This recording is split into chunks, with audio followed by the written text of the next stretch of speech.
So this is the new catfishing in dating. Right, it is. It is like you talk to someone, wow, they're so great, like we vibe, we have a great conversation, you meet them and they're not the same person. Can you imagine? You know, this part of the brain is dying essentially. And so when you are in person with them, they say something that's a bit off. Right. You don't know what to say. That's the kind of scary part, is that our own opinions are going to die because we're relying on AI to like have the opinions for us. Is there a way that you can instantly see if someone's confident or not? Confidence is very quiet, actually. It's not loud. You can honestly be the quietest person in the room and be the most confident. Interesting. Where do you think that line is between arrogance and confidence? And by the way, this is why a lot of people don't want to build confidence. This is one of the biggest barriers, is people think that if I start to build my confidence, people are going to think I'm arrogant. People are terrified of this. The Infinite Perspective Podcast. Ladies and gentlemen, welcome back to another episode of the Infinite Perspective Podcast. I'm your host, Hamad Mustafa, speaking to you from Dubai today. I'm really excited to be speaking with this guest. She's coached Fortune 500 executives, global CEOs, and rising entrepreneurs, not just to speak, but to elevate themselves in every way possible in the public space. She is a confidence coach. She teaches public speaking, and I'm really excited about what she has to share for all of us and how we can improve ourselves in the sense of being more confident and facing the public. So without further ado, welcome to the podcast. How are you doing? Hi, thanks, Matt. Thanks for the lovely intro. I'm doing really well, and thank you for having me. How are you? I'm great. So Good. You're on your Dubai trip. You're very busy these days. Thank you so much for your time. I believe you're doing a lot of meetings. You've coached executives in ADNOC, DP World, and some of the biggest companies in the region. So I want to get to know a little bit of you first. You from your early age, how you were initially in biomedical, but then you moved into coaching. And so how was that experience? Where did you start from? I feel like it's been a journey. I'm just looking back, I did start my background is initially in biomedical science. Being the good Asian girl, I was going to go down the medical route and be a doctor like my family. Yeah. So that was, the initial plan, and then do my postgrad medicine. But actually halfway through, I just decided medicine isn't for me. Right. I think seeing lots of medics, I was like, no, this isn't for me. Did my master's in public health. And then, to be honest, I had my, dream job, age 24. I basically had a senior level within the team. I was working in the National Antibiotic Resistance Program. And I was like, wow, this is the dream kind of job that I wanted in my career. But it's kind of cliche and cheesy as it sounds. It's like I felt like I wanted to do something more meaningful. When you work for such a big organization, you're kind of like a tiny fish in like this huge ocean. And I was like, I want to do something that's more meaningful and impactful. So then I decided to go down a different route and get into coaching, because I'm interested in psychology, and then it kind of went from there, really. Okay. What made you realize that you could coach people and that is something that you want to provide the value? Because I'm going to turn 24 in just like a couple of days, and people our age, like people my age, it's like the dream job, like that's the goal, that's where they want to settle for the rest of their life. So what made you because that would be such a big decision. Yeah. It was, yeah. And looking back, I mean, there were a couple of books actually that I read at the time which really kind of just changed my life at the time. One was The Quarter Life Breakthrough. I think that's a really good book to read. And that was just all about, where you are in life, the steps you want to take if you have a dream.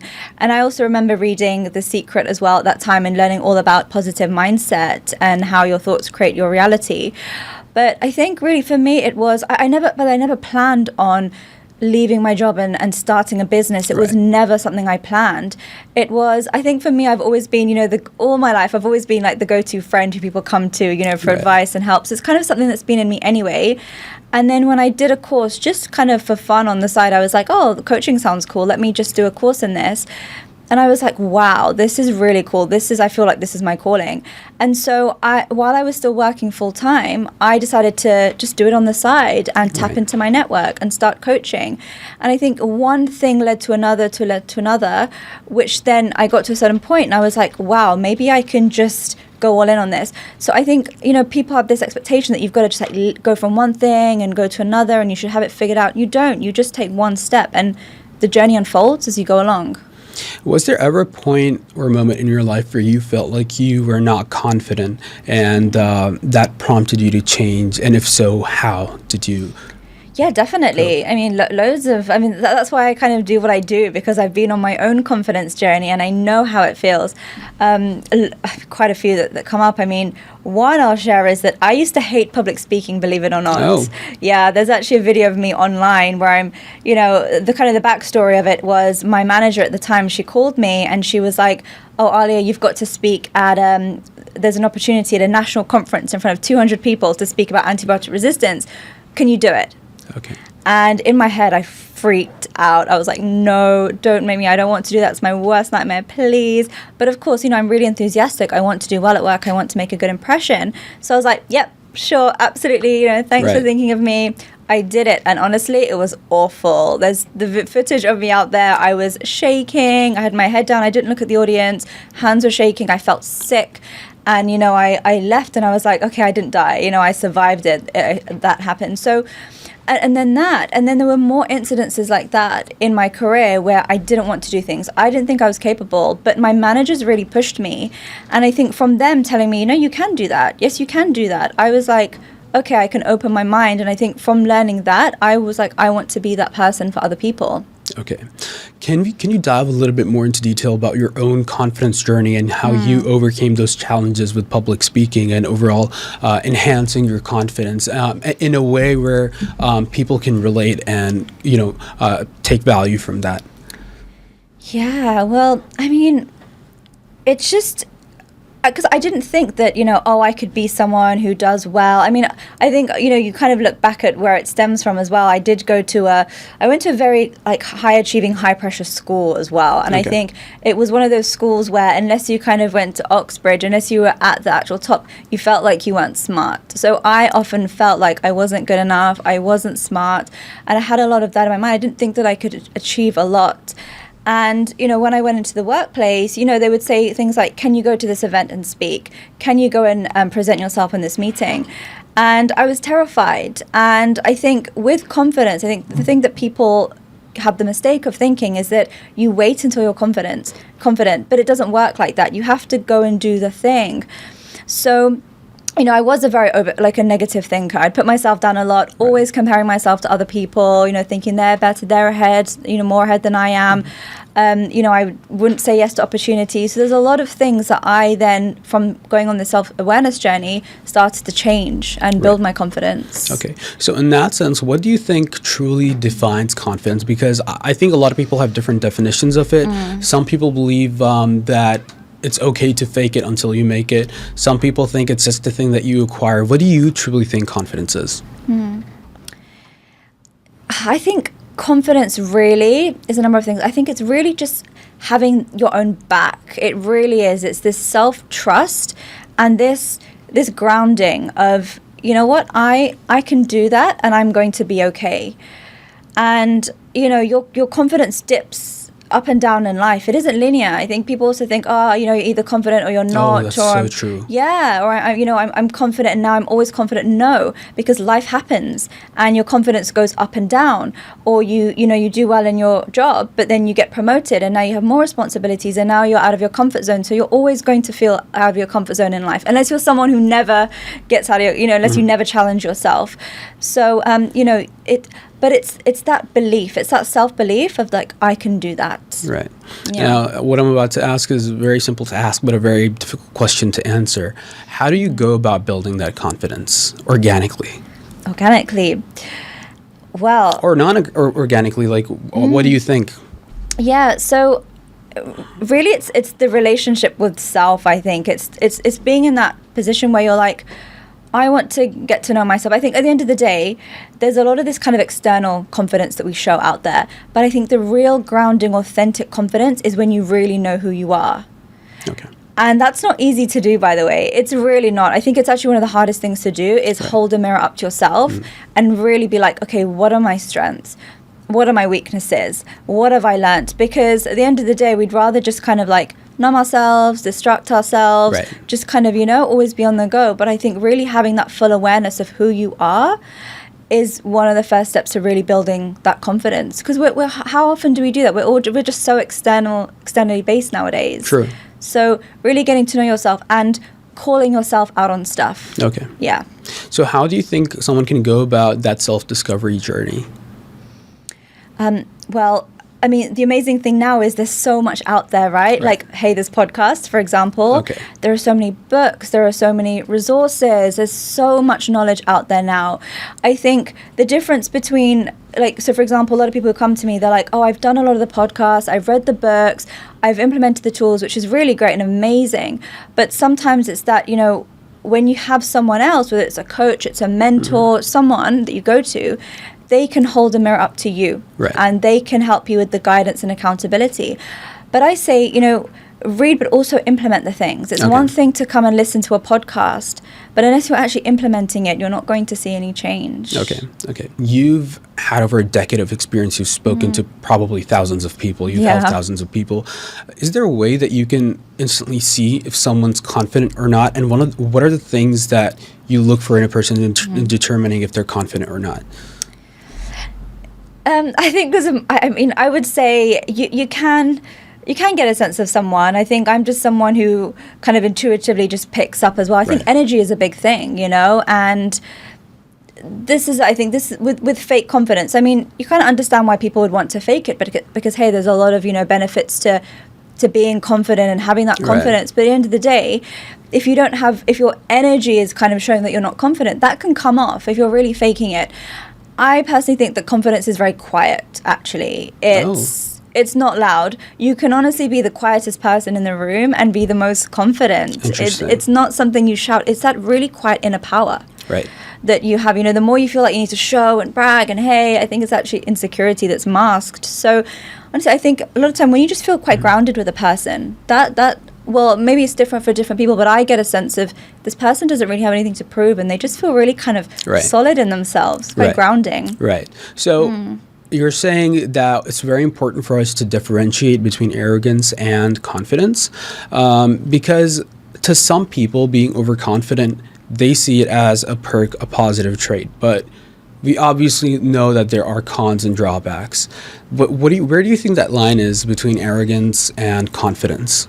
And there's quite a thin line as well. So by the way, this is why a lot of people don't want to build confidence. This is one of the biggest barriers, is people think that if I start to build my confidence, people are going to think I'm arrogant. People are terrified of this.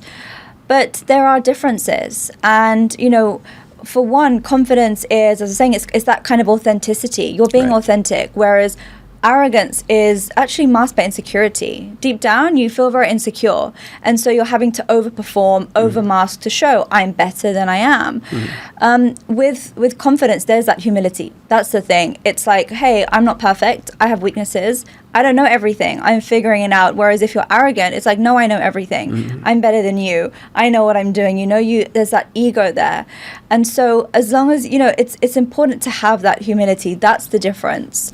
But I also think that now, I think that the kind of arrogance and the overconfidence is very much celebrated, and that's what we kind of look at. So I think you can perform and you can act overly confident, but I think if you continue to fake it, you're going to feel that internal anxiety that will always be running there, as opposed to if it's that true, authentic confidence. Absolutely.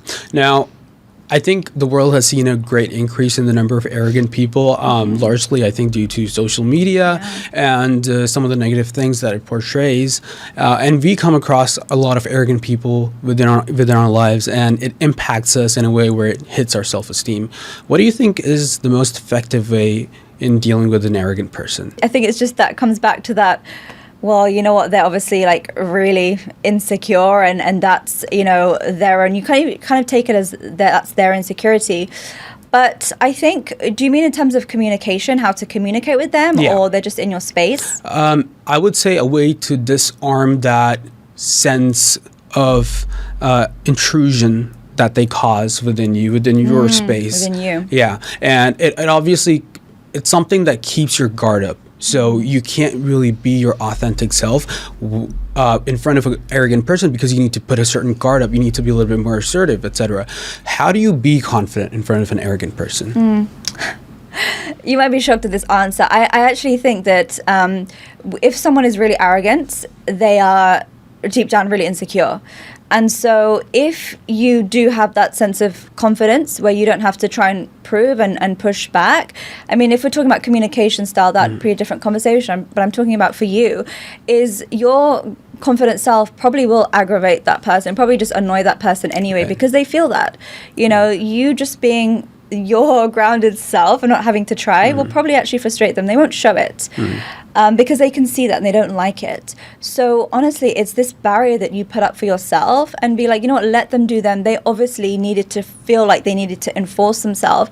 That's because of their own limitations. I'm just going to be me. The fact that they even need to do that, they think they're less anyway. So just let them. Right. And I'm just going to do me and be me. Just let them. Yeah, it takes a while to get there for sure. I don't see, but honestly, like the more you do it, you see it as a them problem and not a you problem. You're just like, whatever, let it go. There's only so many things you can care about, right?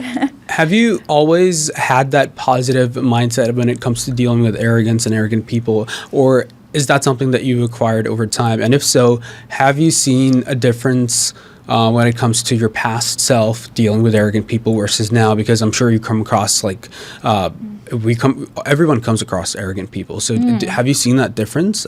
Oh my God, massively. Yeah. So, you know, I was, former like always wanted to be nice and like former people pleaser and wanted to be liked by everyone. And, you know, that was really important to me. And I think what happens is that does attract people who take advantage of your niceness, of your kindness. Right. And I think you don't always see it as well. I think you kind of unfortunately need to also have experience with people like that to then adapt. But this comes back to you. And I think it's really good you asked this question about, okay, what if it affects your internal self? Because I think most people don't think this. They'll just get affected and then they let it affect them. But yeah, having that understanding of like, how does this person make me feel? Do I like it? Do I not like it? That's confidence right there. Right. Do I want to be around this person? Do I not? Do I want to let them affect me? Do I not? These are all really powerful questions to ask yourself. But no, I've really been on this journey now. It's taken a while. And that's why I say, hey, listen, you're in it for the long game. Don't think confidence is going to grow overnight. No. Right.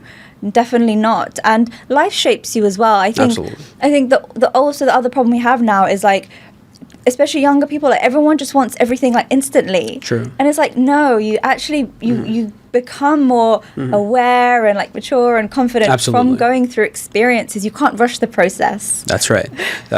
Now we're gonna come across a little bit of a different topic. This might make you laugh. I'm Gen Z, so I'm 23, turning 24. I have Gen Z friends, and now we know AI is taking over our lives. It's becoming a big deal. I have friends that are on dating apps that when they get a match, they use ChatGPT to talk to girls or guys, whatever. How do you think over-reliance on AI, do you think that's going to be a problem with our future selves? Because oh my God, I have so much to say about this. I'm like, where do I start? I think, oh my God, I think it's just a real problem. Yeah, I do. Look, I think AI is great. I think using ChatGPT and stuff, hey, it's a great resource. But when I learned about this and how people are using it for like dating apps and what to say, I'm even working with a 15-year-old and he's telling me that his friends are using it to even talk to each other, Oh, wow. And so I think it's very scary for sure. And I think I did a post about this actually. And I said, this is the new catfishing in dating. Right, it is. It is like you talk to someone, wow, they're so great. Like we vibe, we have a great conversation. You meet them and they're not the same person. Can you imagine? So I think for me, why this is really dangerous and it's really scary is because we're not using that part of the brain where we're like trying to figure out like, what should I say to this person? Oh, let me look at this person and see how I can communicate with them. And, this part of the brain is dying essentially. And so when you are in person with them, they say something that's a bit off. Right. You don't know what to say. And communication is a lot more than verbal. Actually, that's only a tiny bit of it. Like a lot of communication is nonverbal. You want to look at how that person's looking at you, their body language, how you feel around that person. So it's I think it's scary because a lot of the world, like how are we going to interact with people, when there's conflict? Right. You're just going to use AI to just say, okay, well, what do I say to this person? And I know that's happening. Like, sorry, messages to girlfriends are being created on like AI. Absolutely. I mean, I've seen people use it for work emails. Yeah. I've seen it in apology texts, like you said. Yeah. And I just think Would you agree with the statement that confidence or communication is sort of like a muscle that needs to be trained regularly in order for you to maintain it? Yeah, definitely. 100%. It's something that grows and builds over time. And I think learning how to be a good communicator is actually it's one of the most important skills you can have. Oh, absolutely. I think life becomes so much better when you learn how to be a good communicator. And also your communication adapts to who you're speaking to. It's that emotional intelligence piece as well. Knowing who am I talking to, knowing how to adapt your communication. Doesn't mean you're faking it and masking it, but you just kind of, if someone's a bit quieter, if someone's more in a professional setting versus personal setting. And I think if we're using AI, we're not being able to think for ourselves. And okay, in which situation, what should I say here? And also we're just going to end up sounding the same. Absolutely. If everyone's saying, I think that's what really makes someone interesting is when you have your unique quirks, right? Absolutely. You're unique, you have a different opinion. And I also think that's the kind of scary part is that our own opinions are going to die because we're relying on AI to have the opinions for us. Absolutely. The fact is AI is used as an inspiration many times. Inspiration is fine. I think you would agree on that. This is something that I personally do, and I want to get your opinion on it. Taking inspiration from great communicators, so public figures, celebrities that are excellent in communication, taking inspiration from how they speak and how they convey their thoughts in an efficient manner. Do you think that's something that is okay and healthy to do, or do you think it's not being authentic? Taking inspiration?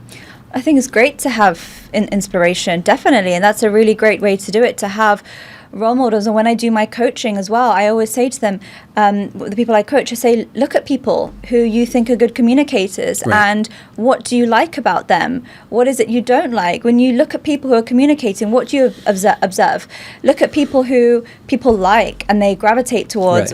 How is it that they carry themselves? Because this is how you're going to learn, right? You always look at people. And I remember when I was working at Public Health England, my manager said this to me. She said, pick a role model, look at someone at work who you like, and see how you can emulate them, not just copy, but see the things that you like about them and see what you can bring into your communication. And actually, I looked at her because I thought she was just amazing. And I took on things from her, like her grounded presence and her grounded confidence. So it's really good. And I think, but again, it's looking at it in a practical way. How can I do that? So it's not becoming that person and thinking, I want to be that person, but what can I take from that person? What can I take from someone who's already been there and bring into my own, but with your own flavor and your own uniqueness. Yeah. And you teach public speaking. What is one thing that actually really makes someone magnetic on stage and overall in person? What is charisma and what attracts people to these speakers and great communicators? Yeah. Well, a lot of, the initial part of my coaching, we really look at the mindset, first of all, right? And I think this is why people say, oh, your coaching is different to other courses I've done, because it's not just the stand like this and speak like this. I'm like, let's get in here first and work on the inside, and then we work on the outside. And I think that's the difference, because at the end of the day, everything is energy. So if you're standing there and you're like, oh my God, what are people thinking of me? This is so awkward. I hate this. Let me get off. Like, what is she thinking? Why is his face like that? Imagine that's what you're thinking when you're standing in front of an audience. You're not going to be connected. You're probably going to be rushing through, not aware of your body language. And so you want to work on the mindset first. And, feel really good about it. Change the stories you're telling yourself. If you start to tell yourself, this is going to be really great. Hey, I did this before the podcast, by the way. I was like, we're going to have so much fun on the podcast. It's going to be a great conversation. Just frame it first, because then you'll turn up with a whole different energy. Absolutely. Of like, this is good. This is a good experience. And at the end of the day, being magnetic is actually being present. Okay. If you're there, if you're all about yourself, you're not present with the talk, you're not present with your audience. Absolutely. Your head is everywhere. It's frazzled. So if you can give full presence, and how often do we do that nowadays? If we're so busy, we're so consumed with other things, we don't give full presence to people. So if you can do that on a stage, an audience, and feel like I care, that is magnetic. Right.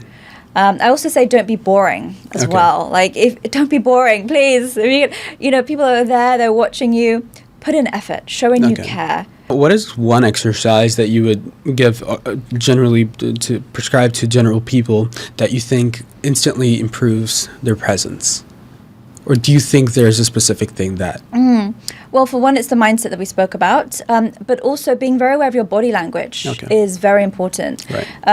Half of your communication is actually your body language. Absolutely. And, you'd be surprised when I do public speaking practice with people and they're talking and I say to them, for example, do you know you're swaying right now? And they're like, am I?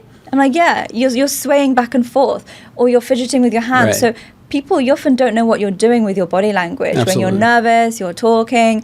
So, let me ask you this question. Have you ever realized when you're down or you're upset have you ever caught yourself, or maybe you can think about it now, like when you're walking down the road, you're a lot more likely to look down on the ground. Oh, absolutely, yeah. You look down. Like if you're a bit sad, you're down, you look down. And then what you can do in that moment is instantly look up, look at the sky, look at the clouds, and you'll feel better. Or, if you smile, Wow. if you're sad, you can't be sad in that moment, can you? Yeah. So work on your body language. So for you to be more present, have this like grounded body language, sit back, be comfortable, be laid back. And this will show like, okay, you're more confident. Excellent.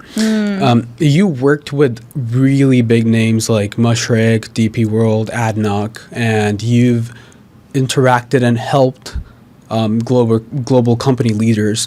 What is one thing that you've seen across the board, one common thing that people at the top struggle with? Well, a lot of overwork and burnout for sure is one thing. I mean, it's very stressful, busy roles. Imposter syndrome comes up a lot actually Really? as well, yeah, which is something that's quite interesting. We Even work with the top names. Even with people in senior positions. And also, I think a lot of it is, people get to very senior positions because they're very good at their role, they're very technical, they have the knowledge and expertise. But something they might not be good at, I've had practice with, is being confident on stage, for example. They're like, I'm really good at my role, but now I'm in this position and I hate talking to people. I really struggle with speaking on panels, believe it or not, you wouldn't think so. I really don't like networking. So that's something that they often come and say, I want help with, building confidence with my people skills and communication skills. I'm really passionate about health. So I'm a big advocate of living your life now that prevents disease in the future. And unfortunately, this kind of like hustle culture, this burnout culture leads to like people in these positions not sleeping. Absolutely. They're having 3 hours sleep a night. They're drinking like 10 cups of coffees a day. Yeah. Diet's off, stress is through the roof. And it's like, this is not okay. Yeah. This is not okay. No, So absolutely. they often come to me and they're like, wow, I didn't think we were going to open this box, but here we are. It's something that now it's kind of celebrated, this hustle culture, people advertising on their Instagram, like I'm working at like 2 a.m. until 2 a.m. and I'm not sleeping. It's considered something cool, which I think is really unhealthy because you are going to get that success that you're chasing, but you're not really going to have that health or longevity, to enjoy your success. Yeah, we're all talking about longevity as well now, aren't we? That's like the buzzword, but definitely, you can do all of that, but, it happens a lot where people feel like they can push themselves, and then they get sick. Right. You ignore all the signs, you ignore your body, and then your body's like, okay, you know what? You can't ignore me anymore. I'm going to make you sick. And you get sick and you crash, and there you go. You can only ignore your body for so long. So I think, again, it's playing that, it's taking that holistic approach as well and saying, I'm not just my work. And this is why I say I'm a personal and professional development coach, because your work is only a part of your identity. Right. It's very important alongside that to be thinking about your health and your well-being. Right. I mean, if you don't sleep, you can't think properly. Absolutely. You're not making good decisions. You have like brain fog. It's ruining all different parts of your body as well, your different organs. You need sleep. Right, absolutely. Now, you were talking about self-trust and believing in yourself. I truly think that a person is a sum of their own thoughts combined. So who you are as a person is a sum of all the average thoughts that you get throughout the day. Now, someone who's always had negative thoughts about themselves, how can they go about building that self-trust and self-image? So first of all, it's the initial awareness of these thoughts, because most of the time you're not even aware of them. Your thoughts are just running constantly, or you're saying it out loud or you're thinking it, but you're not aware. So it's taking that time, it's pausing out, and life is so busy. Just pausing and saying, okay, what are the thoughts? And I do this with coaching. I'm like, okay, let's talk about the specific area of your life. Write down all the stories you're telling yourself about this particular area right now. And everyone is always surprised at what comes up because it's not conscious. It's like, oh, wow, this is what I'm thinking. So write it down. Be aware of it. Right. And, we don't have to just flip it and be positive. We also don't want toxic positivity. Absolutely. Where you're like, hey, I'm happy, I'm positive. No, because that's fake. Yeah. Just sit with it, actually. Just sit with it. Be like, cool, this is the awareness. And then start to ask yourself the difficult questions of, how is this impacting me right now? How is this holding me back? How is this making me feel? And actually, with just awareness, you don't always need to just change it. Just having that awareness. You can ask yourself the question of, if this was my friend, I always ask this one, if this was your best friend saying this to themselves, like, oh, you suck, you're really bad at what you do, you're terrible. Would you like, what would you say to them? Right. Would you say this to them? And they're like, no, I would never say that to my friend. That's so horrible. Right. I'm like, okay, well, you say it to yourself. My friends are going to hate me for this, but I always use them as examples. Yeah.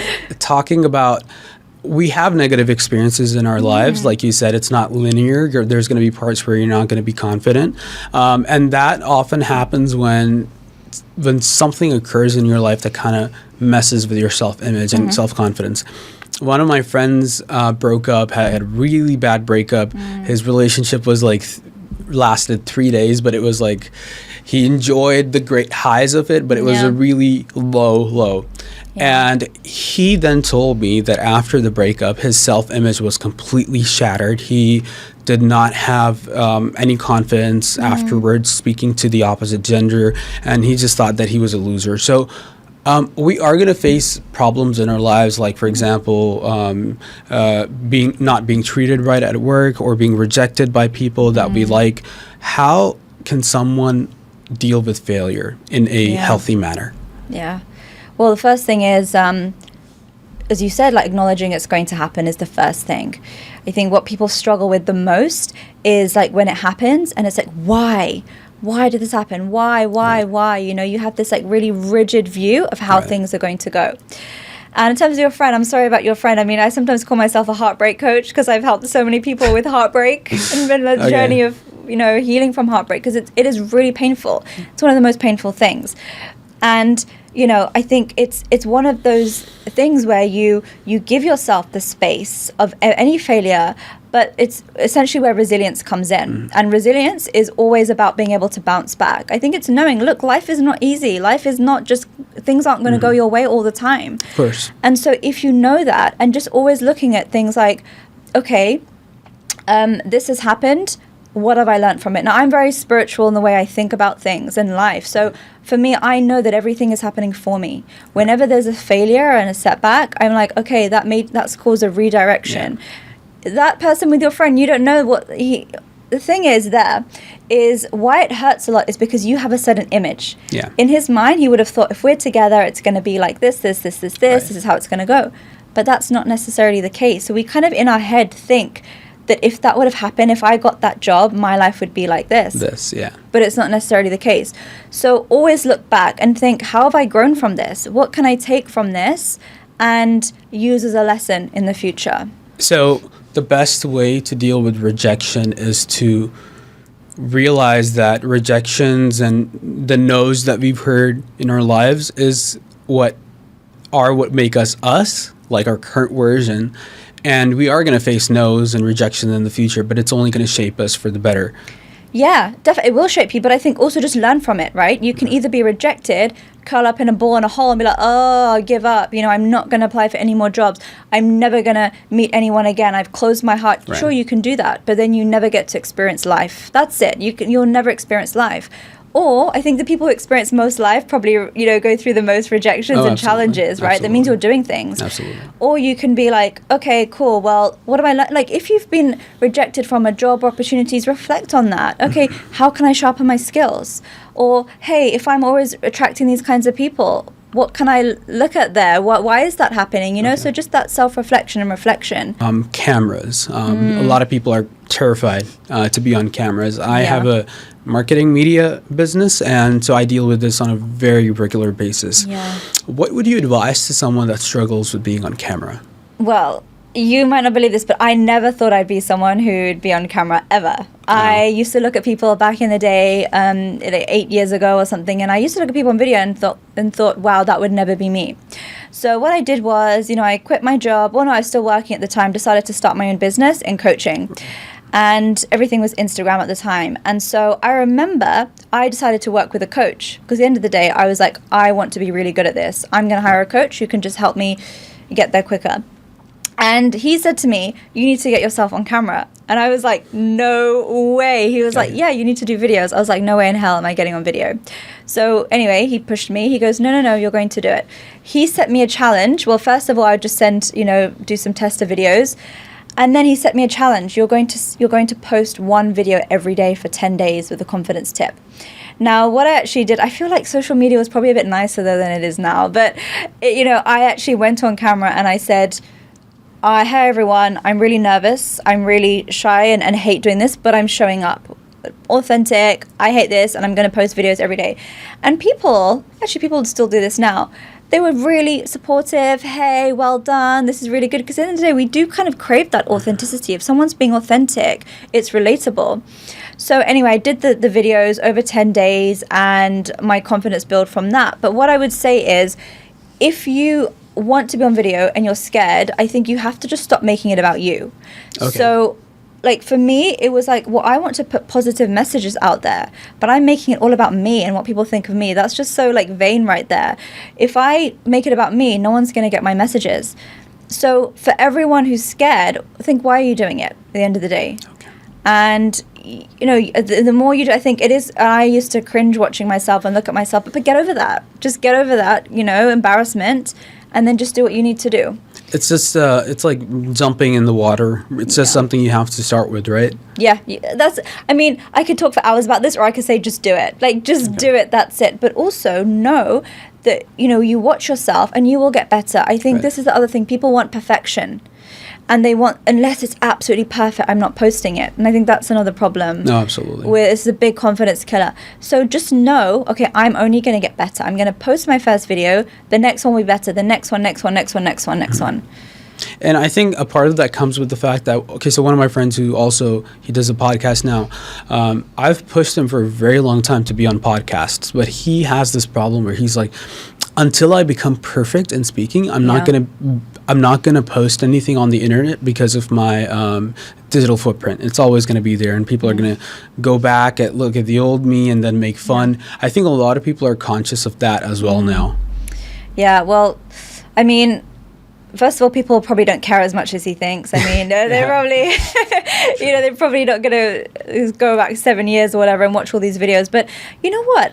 That's really interesting you said that, because I sometimes, if I see old videos of myself, I've seen it from like 7-8 years ago, I'm kind of like, oh, I'm like, look how nervous I was and how I've done it. But I think that's it though, because now we just want that perfect image. But your friend will never be really good unless he does it. Mm-hmm. And this is actually the biggest mistake people make with confidence. They're like, unless I'm there, you're actually never going to get there unless you do it. So, what's helped me with videos and public speaking, and, I've watched myself. I don't like watching myself, but I'm like, okay, I start like that. It doesn't look like that. Or I'm making mistakes, or I'm going, I'm pausing. You need to watch yourself to be better. Have you dealt with people who have gone through ghosting? Because rejection's one thing. Rejection is where you outright know, okay, this is what this person's not okay with me. Yeah. They don't like me, blah, blah, blah. It's over. But ghosting is a lot more confusing and a lot more nuanced. Mm-hmm. It doesn't give the person a chance to know what was actually wrong with them, why they did it. It's just a really bad place to be in. Have you dealt with people that have gone through that? Yeah, I think ghosting's awful. It really is. And ghosting really is a communication problem. And I think from the work that I do, what I see over and over again is that people really struggle with communicating. Right. Absolutely. Is to have the difficult conversations, is to express how you really feel. And, and I think there's also that like, oh, I don't want to upset the person, or I don't want to, it's just awkward. I think it's much kinder to say to someone, hey, listen, thanks for your time. It was a great meeting, but I'm just not feeling this anymore. I'm not interested. I don't see you in that way, right? Yeah. Like, that's that's just and okay, it's going to upset them either way. But that's a decent thing to do. Right. But I feel like kind of it's almost like human decency doesn't matter anymore, and people are just very kind of, what's the word, when we're just very replaceable, quick, on to the next. So I think at the end of the day, you cannot control other people's actions. Right. You cannot at all. And look, we're human at the end of the day. Of course you're going to get upset. This is normal. But you can't let the actions of other people really impact your self-esteem, because otherwise it'll up. Oh, I like myself. I don't like myself. I like myself. If someone ghosts you, like, take the hint. That sucks. But hey, that's really rude on them, and that's they actually, you know what? I'm glad I'm not with that person, right? Because they clearly have communication issues. Yeah. And later down the line, if we had an issue, that person wouldn't be able to communicate with me. Yeah. So I'm really glad that they just like showed their true colors now. Right. Yeah. And what would you say to people that have a habit of ghosting? What would you recommend to them? Because many times it is that issue where I don't want to upset the other person. Well, you're going to upset them anyway, right? I think whether you ghost them, and hey, actually, maybe you won't upset them. I think maybe if you were to say, hey, listen, I think you're really great, but I'm just not, I'm assuming this is a romantic context, but hey, I'm just not feeling it that way. You know, that's like, okay, thank you. And hey, maybe that person isn't in love with you that they're going to get upset, right? Like, I think it's a much more decent thing. But if you ghost them, they probably will get upset. Of course. Or they'll sit there wondering, what did I do? And that's not nice to the other person. So if you are someone who just ghosts, I think you can kind of bring it back to a matter of like integrity. Like, am I someone who wants to just do that to someone, or am I just going to have the conversation? Right. I get there are different contexts. I get professionally, or personally, like there's so many people now. Also, that's an issue, a struggle, because we're talking to so many people, doing so many things. Yeah. But I think just bite the bullet and have the conversation. Okay. Yeah. Great.